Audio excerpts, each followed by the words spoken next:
वाह, good work. Thank you sir, thank you so much. Super.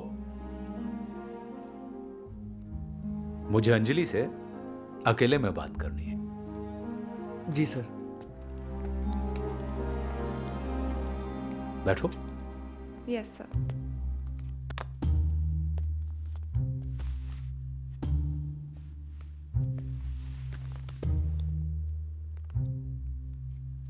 ईमानदारी से मुझे उम्मीद नहीं थी तुमसे। लेकिन अफसोस इस बात का है अंजलि कि न्यूज टेलीकास्ट नहीं हो सकती। क्या? लेकिन क्यों? क्योंकि ये न्यूज तुमने जिस पर बनाई है ना, वो स्टेट के होम मिनिस्टर हैं, मिस्टर शिर्के। और ये चैनल उन्हीं का है, फंडर है वो इस चैनल के। हाँ, इस न्यूज को टेलीकास्ट ना करने के करोड़ों रुपए दिलवा सकता हूं। सच कड़वा होता है अंजलि, इसलिए समाज को इसकी जरूरत नहीं होती। झूठ मीठा होता है मिश्री की तरह। झूठ है बढ़ के रतन से, यदि बोल के जानो जतन से। इसको जितना घोलते जाइए मिठास बढ़ती जाती है और कीमत भी बढ़ती है। सर, कई लड़कियां रोज दांव पर लग रही हैं और आप कह रहे हो कि सच्चाई की कोई कीमत नहीं है। Be practical. सच की वाकई कोई कीमत नहीं है अंजलि, दो कौड़ी का होता है। झूठ बिकता है करोड़ों में। हाँ, सच को छुपाने की कीमत होती है। Trust me, let me know how much you want. Sir, मैं तो शादी करके जा रही थी ना, और आज मैं अपनी शादी दांव पर लगा के आई हूँ, और आप कह रहे हो कि न्यूज टेलीकास्ट नहीं कर सकते। अंजलि, ये न्यूज टेलीकास्ट करने से ये चैनल बंद हो जाएगा, 200 लोगों की नौकरी चली जाएगी। तुम्हारी ये न्यूज सबसे बड़ी है। सर, आप ही ने कहा था कि कहीं से तो शुरुआत करनी होगी। I was just checking your moral value. जीत गई तुम। एक मिनट।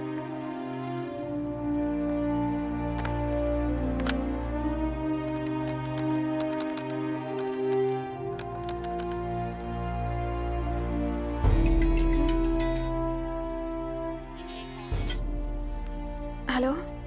जागो जागो देवयानी, अरे तुम्हारी किस्मत का सूरज चमकने वाला है। अंजलि इतनी खतरनाक न्यूज लेके आई है ना, और ये तुम्हारे नाम से टेलीकास्ट होगी। हाँ, ब्रेकिंग न्यूज भाई देवयानी।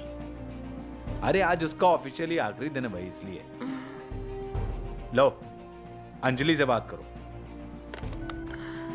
हाय Anjali, go ahead, I am there with you. Thanks Devyani. अच्छा सुनो, ये बात तुम खुद बताना पीसीआर को। Yeah sure, I will do that. Thanks TK. Pleasure is mine ma'am, all the best. Sir, thank you so much sir, thanks for everything. Sir, इन कुछ दिनों में मैंने आपका अलग ही रूप देखा है। डीके साला। सॉरी सर, मैं आपसे एक बात कहना चाहती हूँ। सर, मैं तो यहाँ से चली जाऊंगी, लेकिन ये लोग बहुत डेंजरस हैं, और जैसे ही न्यूज़ टेलीकास्ट होगी आपकी जान को खतरा हो सकता है। मैं मरने से नहीं डरता अंजलि, मैं एक पत्रकार हूं अंजलि, और डीके कोई व्यक्ति नहीं है, एक विचार है। व्यक्ति की मौत होती है लेकिन विचार नहीं मरता। और पता नहीं मेरे जैसे कितने डीके पूरे देश के अलग अलग शहरों में अपने अपने स्तर पर समाज के सामने सच को लाने का प्रयास कर रहे हैं। मेरी चिंता मत करो तुम, और वैसे भी मेरी तबीयत बहुत खराब रहती है। मुझ पे कोई शक नहीं कर पाएगा, और कर भी लिया तो साबित नहीं कर पाएगा। Yes sir. सिक्योरिटी, हाँ, एम्बुलेंस बुलाओ तुरंत। मुझे हार्ट अटैक आने वाला है।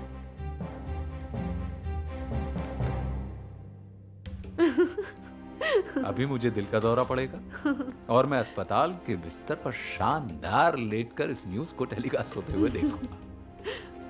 तुम जाते जाते पीसीआर में टेप दे देना। Yes, और sir. याद रखना, मेरी तुम्हारी इस न्यूज के बारे में कोई बात नहीं हुई। कोई Okay, पूछे तो कहना मैं अस्पताल में था और तुमने देवयानी के कहने पर इस न्यूज को टेलीकास्ट किया। Sure sir. All the best. Thank you so much sir, thank you so much.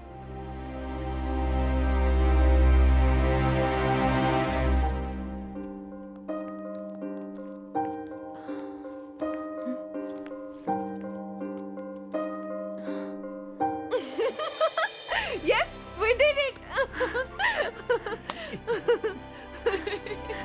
अब तक की सबसे बड़ी breaking news, Rajabari remand home का पर्दाफाश हो चुका है। पता चला है कि रिमांड होम की संचालिका अपने सहयोगियों के साथ मिलकर रिमांड होम की नाबालिग बच्चियों के जिस्म फरोशी के धंधे में लिप्त थी।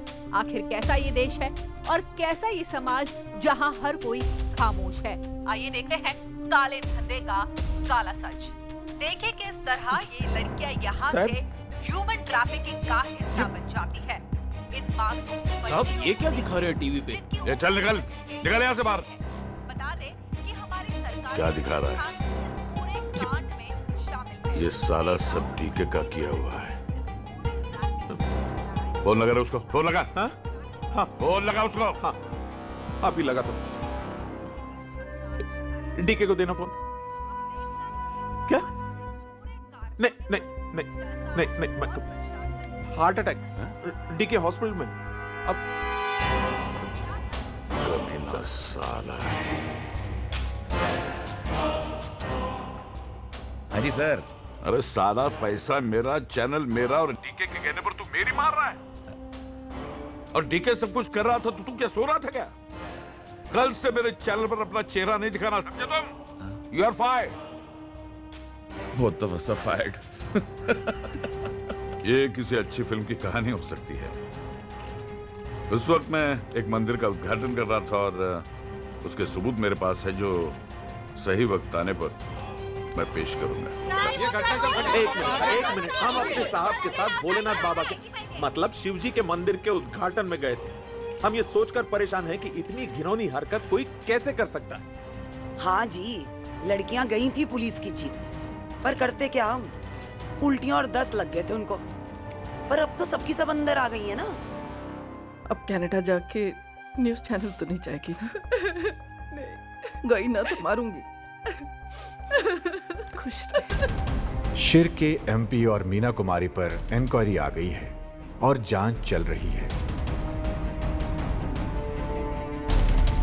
रिमांड होम में भोगी का पागलपन आज भी चल रहा है।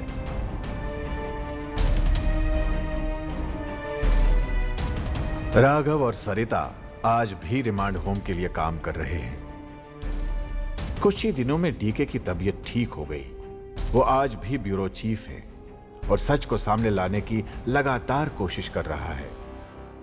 कुछ ही दिनों बाद शहर के बाहर पुलिस को 2 नाबालिग लड़कियों की लाशें मिली। पुलिस ने अपनी कार्रवाई तो की, मगर किया कुछ भी नहीं। उन लाशों को लावारिस कहा गया। ऐसी कई घटनाएं हमारे आसपास रोज हो रही हैं और हम आपस में चर्चा या हाथ में मोमबत्ती लेकर निकलते हैं। बस क्या किसी गुनहगार को कानून का डर नहीं है? ये दोष सरकार का है, प्रशासन का है, पुलिस का है या फिर हमारा? सोचना जरूरी है। यदि इस फिल्म को देखकर 1% लोगों की भी सोच बदले तो हमारा यह प्रयास सफल होगा। जय हिंद।